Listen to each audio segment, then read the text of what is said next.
On last day, we have discussed about the solution of LPP using simplex method. Now today I am going to discuss about the solution of LPP using Big M method.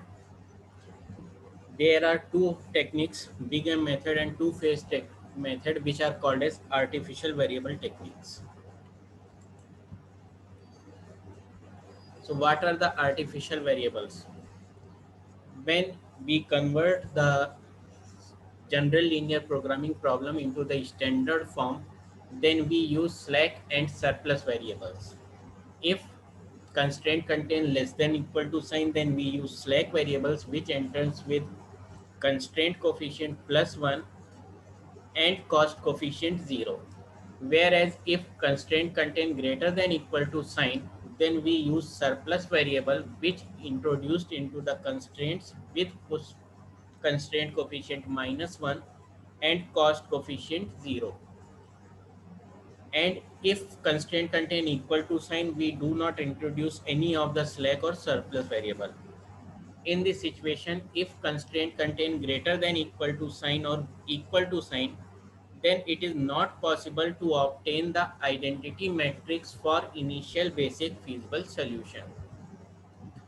Therefore, to obtain the identity matrix for obtaining initial basic feasible solution, we introduce one more variable which is called as artificial variable.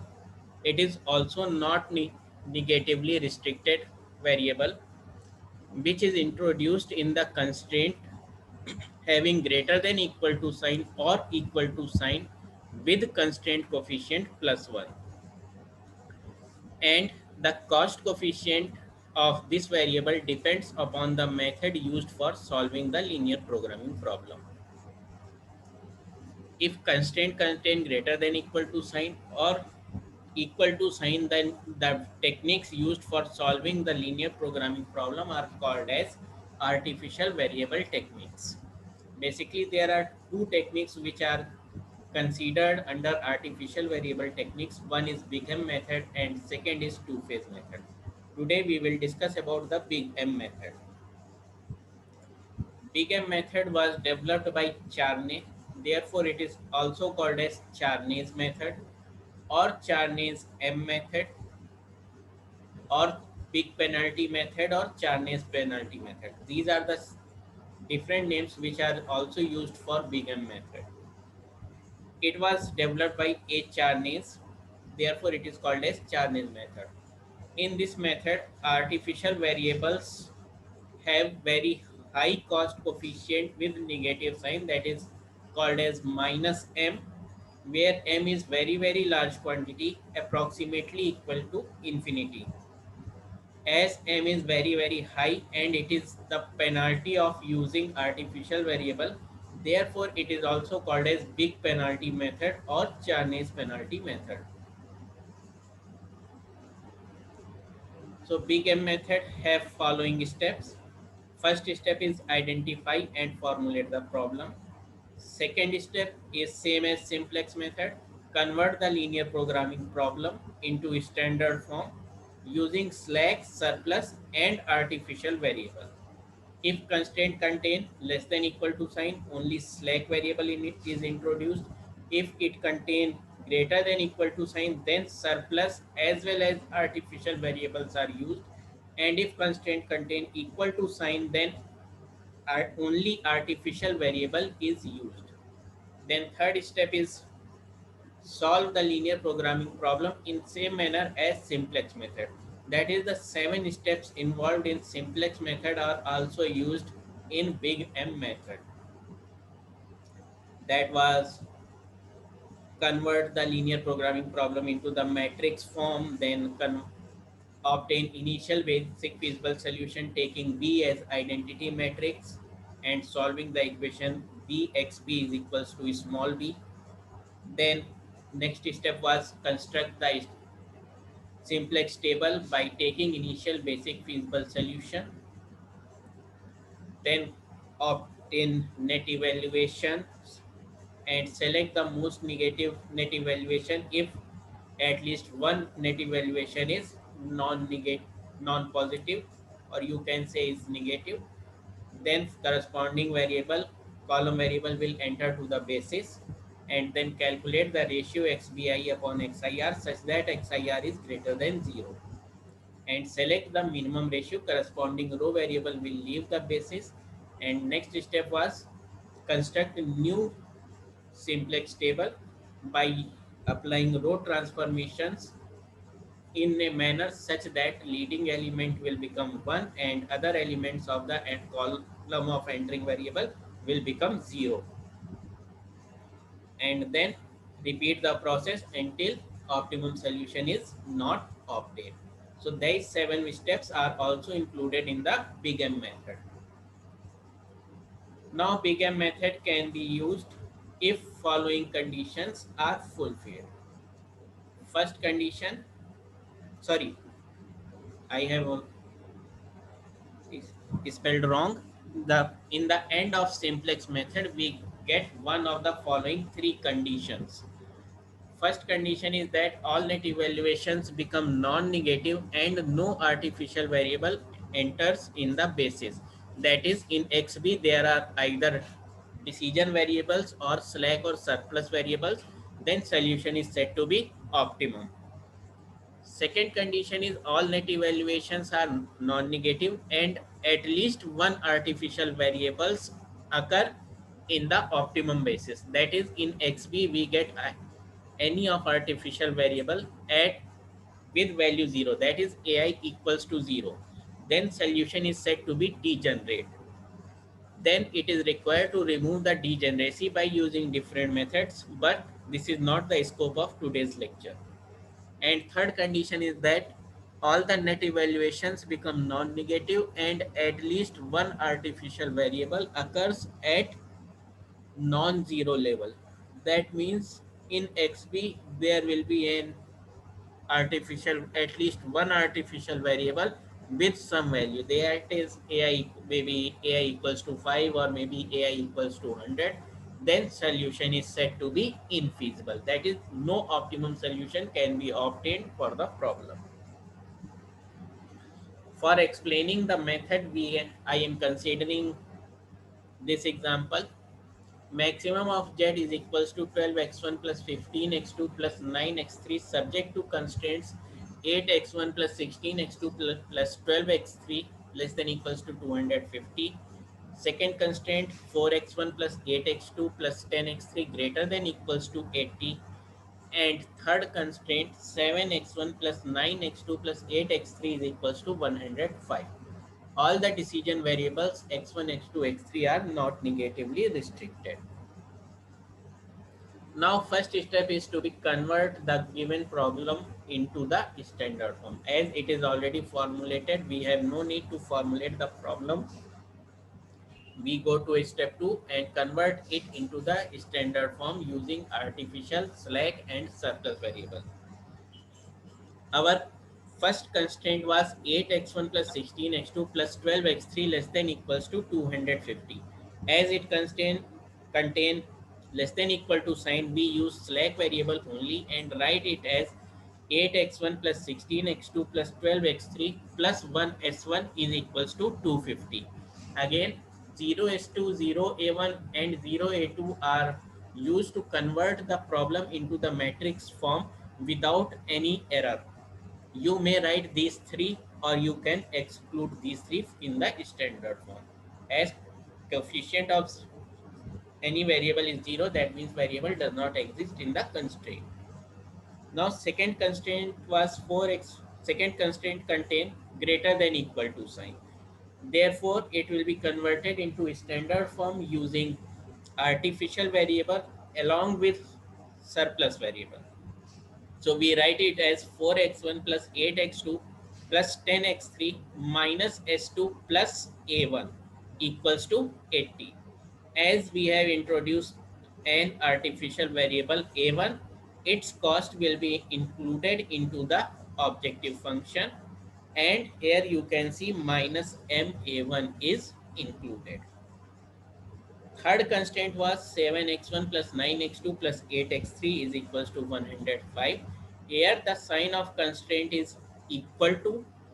Therefore, we use only artificial variable and write the third constraint as 7x1 plus 9x2 plus 8x3 plus a2 is equals to 105. So another artificial variable is included. Its cost will also introduced in the objective function. Here minus ma2 is included. So our final objective function will become in standard form 12x1 plus 15x2 plus 9x3 minus ma1 minus ma2, and all the variables, that is decision variables, slack and surplus variables, and artificial variables are not negatively restricted. So objective function is maximization type, constraint contain equal to sign, and all the variables are non-negatively restricted. Therefore, we can say that we have converted the given problem into the standard form. Now we convert it into the matrix form.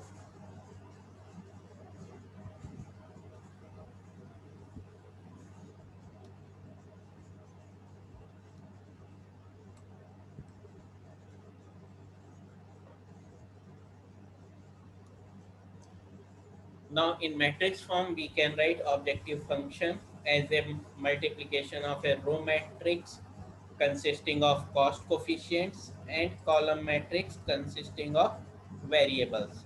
So it will become maximum z is equals to row matrix of 12, 15, 9, 0, 0 minus m x1, x2, x3, s1, s2, a1, a2. Then constraints are also written in the matrix form, as well as the restrictions are also written in the form of matrix. Now we obtain initial basic feasible solution. For initial basic feasible solution, again we take capital B matrix as identity matrix, that is 1 0 0 0 1 0 and 0 0 1. So here you can see the identity matrix is formed by fourth column, sixth column, and seventh column of the coefficient matrix, or you can say constraint coefficient matrix. So associated variables are with fourth, here fourth column fourth variable is s1, that is slack variable.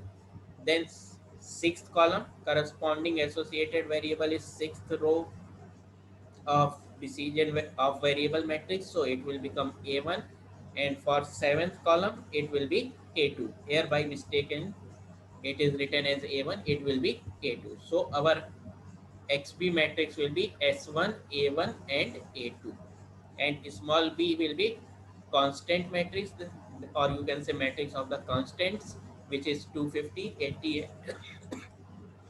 105. So solve equation bxb is equals to small b. When we multiply b with xb, then we will get xb as b is identity matrix. So we get the solution S1 a1 a2, that is xb is equals to small b, that is s1 is equals to 250, a1 equals to 80 and a2 is equals to 105. Now we construct the simplex table. Then again, first column represents the cost of basic variables or variables in the basis. Second column xb represents our initial basic feasible solution. First row Cj represents the cost of the variables included in the linear programming problem, that is x1, x2, x3, s1, s2 and a1 and a2. Then remaining part, that is this part, is nothing but the matrix of constraint coefficients written as it is. Then we calculate net evaluations. As the cost is in the form of m, our net evaluations also comes out to be in the form of m. So we multiply 4 with minus m, it will give minus 4m, and 7 into minus m, that will give minus 7m. We add these two quantities, we would get minus 11m. Then 8 into 0, that will become 0, that means it will Zj will remain minus 11m, and Cj is 3, therefore Zj minus Cj will become minus 11m minus 3.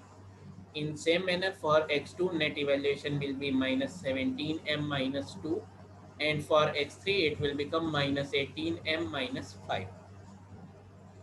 S1 for S1, A1 and A2 net evaluation will be 0 as these are our basic variables. And for S2 we multiply minus m with minus 1, so it will become m, that is a positive quantity. Now the question is which one is most negative? As m is very large quantity, the net evaluations having largest coefficient in largest negative coefficient will said to be most negative. So here we can see that first has minus 11, second coefficient is minus 17 and third coefficient is minus 18. Among minus 11, minus 17 and minus 18, the most negative quantity is minus 18. So minus 18 m minus 5 is considered as most negative, and we said that x3 will enter to the basis. Now we calculate the ratio xbi upon xir, that is divide these quantities with the coefficients in the x3. That is first one will become 250 upon 12, second will become 80 upon 10, third will become 105 upon 8. So among this 80 upon 10, that is 8 is minimum. So we can say that corresponding call row variable A1 will leave the basis. Here you can see I have written A1 will leave the basis. And leading element will be at the intersection of line of A1 and line of X3, that is 10. So we make 10 as 1 using elementary row operations and 12 and 8 in the column of X3 as 0. So we use following operation. R2 prime is replaced by R2 upon 10, which will give x3 is equals to 8 and coefficients will change 2 by 5, 4 by 5, 1 minus 1 by 10 and 1 by 10. And a 0 will remain as same. Then first row the coefficient in first row was 12. So we use operation R1 prime is replaced by R1 minus 12 of R2 prime. So 12 into 1 will become 12 and 12 is subtracted from 12, then it will obtained as 0. Operation is elementary row operation, so perform over complete row. So S1 will contain 154 and other coefficients changes in same manner. Similarly, third row contain coefficient 8. So it is we use operation R3 prime is replaced by R3 minus 8 into R2 prime. So here you can see one of the artificial variable A1 is replaced by X3. Here cost is also replaced. The cost of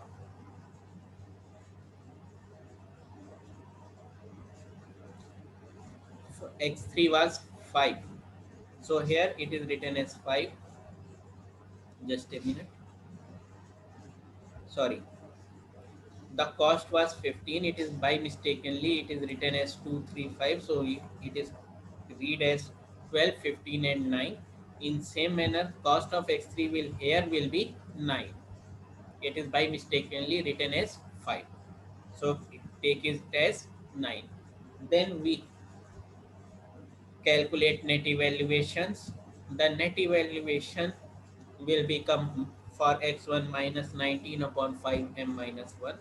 For x2 it will become minus 13 upon 5m, and for s2 it will become minus 4 by 5m minus 1 by 2. For other it will remain either 0 or positive. And we can see further later that if an artificial variable removed from the basis will never enter to the basis again. So we can consider the column of that variable or we can exclude the column of that variable from the table. So we can put the column of A1 here or we can delete it as to make the calculations easy. We can remove if we want. A artificial variable leave the basis can be removed from the matrix for further calculations. Now here we can see the most negative is minus 19 upon 5 as it is the largest coefficient of m in negative term. So minus 19 upon 5m is the most negative. And then we calculate the ratio xbi upon xir such that xir is greater than 0. Here we would get that the minimum ratio is 205 upon 90. Therefore, the most negative net evaluation is for x1, so we can say x1 will enter the basis, and minimum ratios is for the column of a2, sorry, for row of a2, so we can say that a2 will leave the basis. Now we construct next iteration by making the leading element, that is 19 upon 5, as 1, and other two elements, that is 16 upon 5 and 2 upon 5, as 0 by using elementary row operations only. And these are the operations used for converting the, for applying, sorry, for converting the leading element as 1 and other elements in the column as 0. These operations are used, that is R3 prime is replaced by R3 into 5 upon 19. R1 is replaced by R1 minus 16 upon 5 R3 prime, and R2 is replaced by R2 minus 2 upon 5 R2 prime.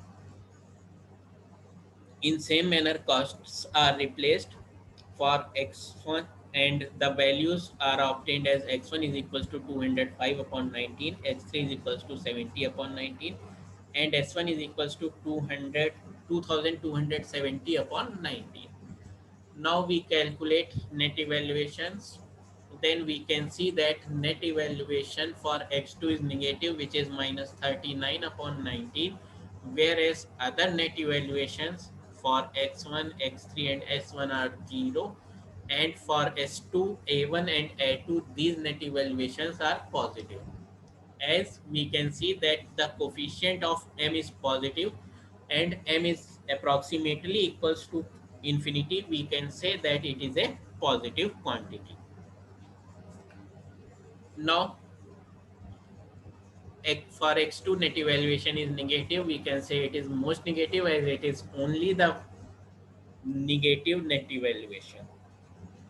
Therefore, we say that corresponding column variable x2 will enter to the basis. And now we calculate the ratio xbi upon xir such that xir greater than 0. That is, divide the quantity in xb by the corresponding coefficients, which will give these three coefficients. One will be 28 in plus 3 by 8, second will be 7, and third will be 15 plus 10 by 30. So minimum net evaluation is 7. We can say corresponding row variable x3 will leave the basis. That means x2 enter and x3 leaves. X3 will be replaced by x2. And leading element will be 10 by 19, which will be make 1, and other two elements will be made as 0 using elementary row operations.